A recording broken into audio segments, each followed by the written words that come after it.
day we celebrate the feast of Saint Josaphat. Born in 1580 in the western Ukrainian region, John Kuntsevich was his name, did not become Josaphat until his later life as a monk. Although the Eastern churches began to separate from the Holy See in 1054, a union had existed for a period of time after the 15th century Ecumenical Council of Florence. But social, political, and theological disputes caused the union to begin dissolving. During this time, Slavic Orthodox Christians had become strongly anti-Catholic. Latin missionaries attempted to achieve reunion with the individual patriarchs. The approach was risky, sometimes politicizing the faith and leading to further divisions, but it did yield some success, including the reunion of St. John's Ruthenian Church in 1596 Union of Brest. John was trained as a merchant's apprentice and could have opted for marriage, but he felt drawn to the rigors and spiritual depth of traditional Byzantine monasticism. Taking the name of Josaphat, he entered a Ukrainian monastery in 1604. He was taking on an ambitious task, striving to reincorporate the Eastern Orthodox tradition with the authority of the Catholic Church.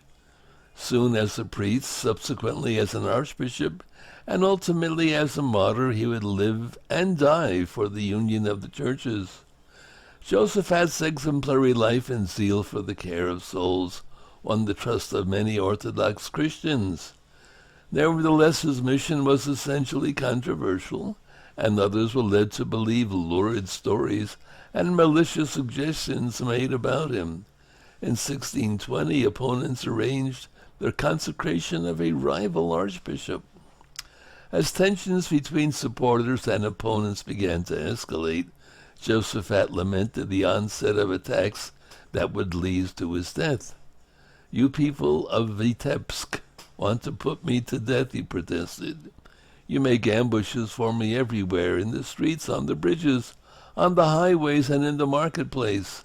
I am here among you as a shepherd, and you ought to know that I would happy to give my life for you." He finally did so in 1623.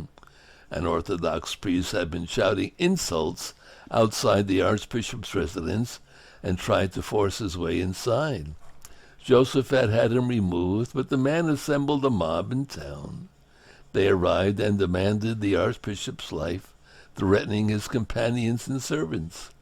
Unable to escape, Josaphat died praying for the men who shot and then beheaded him before dumping his body in a river. His body was discovered incorrupt 5 years later.